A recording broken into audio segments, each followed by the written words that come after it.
Gue lagi megang smartphone paling canggihnya Samsung di tahun ini dan tahun depan, Galaxy Z3 Fold. Ini adalah smartphone lipat 3-nya Samsung. Kita coba, yuk.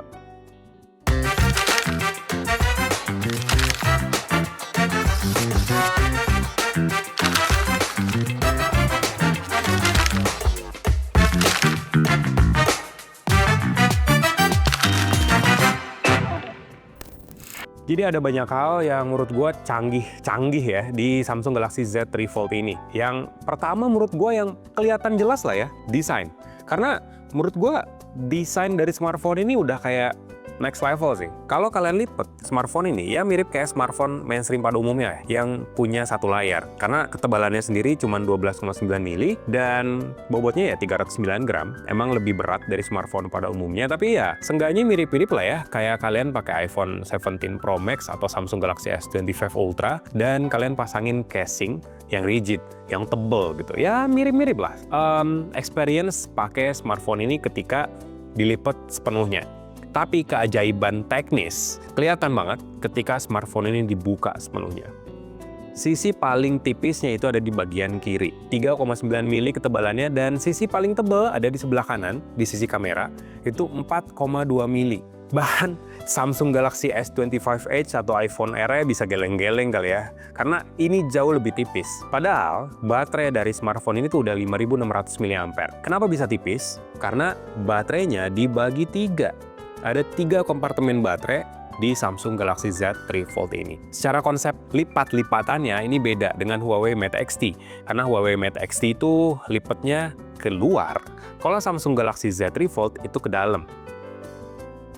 Nah, ini ada detail kecil sih menurut gua, dan ini salah satu fitur yang bagus sebagai pengingat juga. Karena secara default harusnya itu ngelipat smartphone dari kiri dulu, baru ke kanan. Nah, kalau kalian nggak sengaja ngelipat smartphone ini kanan dulu, otomatis bakal geter dan keluar notifikasi untuk buka lagi smartphone ini karena lo tuh salah ngelipatnya. Jadi kalian tinggal lipat normal lagi.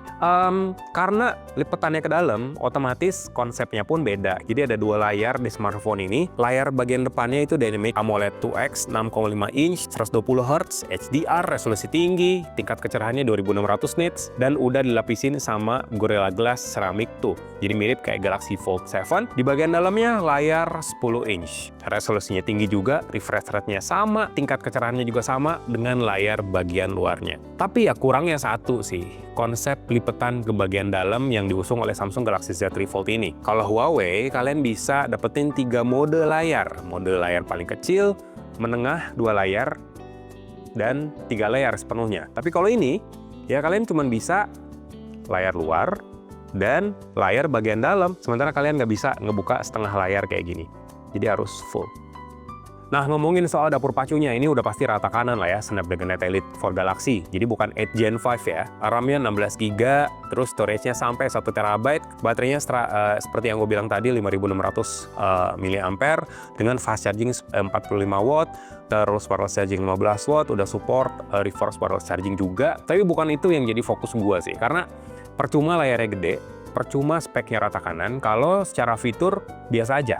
Setuju? Jadi, Samsung Galaxy Z3 Fold ini udah berjalan di One UI 8, basisnya Android 16, dan bisa dapetin upgrade sampai 7 kali update OS nanti. Jadi seenggaknya kalau sekarang Android 16, berarti ya Android 23 lah ya. Kalian masih bisa dapet update di Samsung Galaxy Z3 Fold ini. Karena ini kita ngomongin One UI ya, salah satu OS paling oke lah ya di Android.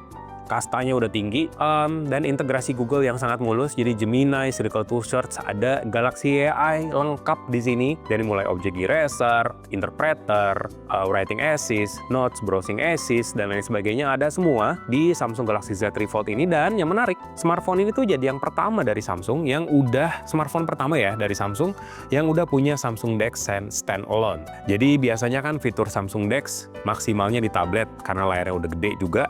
Jadi ya Samsung DeX juga bisa maksimal di smartphone, di Galaxy Z3 Fold. Asalkan smartphone ini terhubung ke keyboard dan mouse wireless, kita taruh aja, pakai kickstand kayak atau pakai tatakan kayak, dan otomatis sensasinya mirip kayak desktop. Kalian bisa buka 3 aplikasi secara bersamaan, full screen, 2 aplikasi, atau bahkan lebih dengan aplikasi lainnya dibuka secara floating. Bahkan kayak desktop juga, semua aplikasi bisa dipakai floating dan bisa diminimize juga. Semuanya bisa jalan di background, jadi kalian gak usah khawatir aplikasinya nge-restart lagi ketika kalian tutup, aman di smartphone ini dan transisinya mulus banget. Di bagian kamera sebenarnya nggak ada beda sih ya dengan Galaxy Z Fold 7 karena kamera utamanya 200 megapiksel, udah OIS, kamera telenya 10 megapiksel, OIS juga.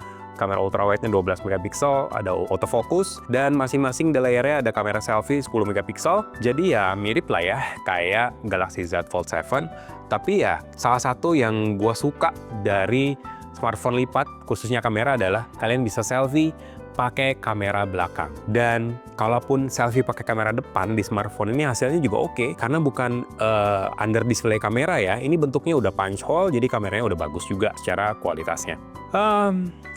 Harapannya satu sih sebenarnya, setelah gue coba sebentar Samsung Galaxy Z Fold ini, smartphone ini canggihnya levelnya udah beda lagi lah dengan smartphone lipat pada umumnya. Gue harapannya satu, smartphone ini bisa launching di Indonesia secara resmi. Emang sih secara global unitnya terbatas, karena ya cuman ada di beberapa negara aja, tapi di Singapura tuh ada deh, dan ludes juga. Dan gue berharap masuk Indonesia, kenapa?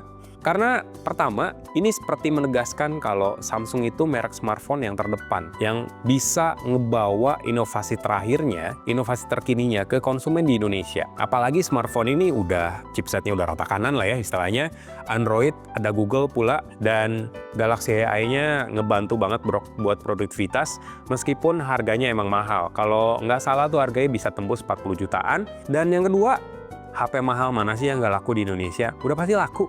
Jadi ya menurut gue pas-pas aja kalau Samsung Galaxy Z Fold ini launching resmi di Indonesia. So gitu aja sih hands-on first impression Samsung Galaxy Z Fold ini. Kelebihannya ini bisa jadi kipas. Like video ini, kasih komen, share juga jangan lupa. Bye.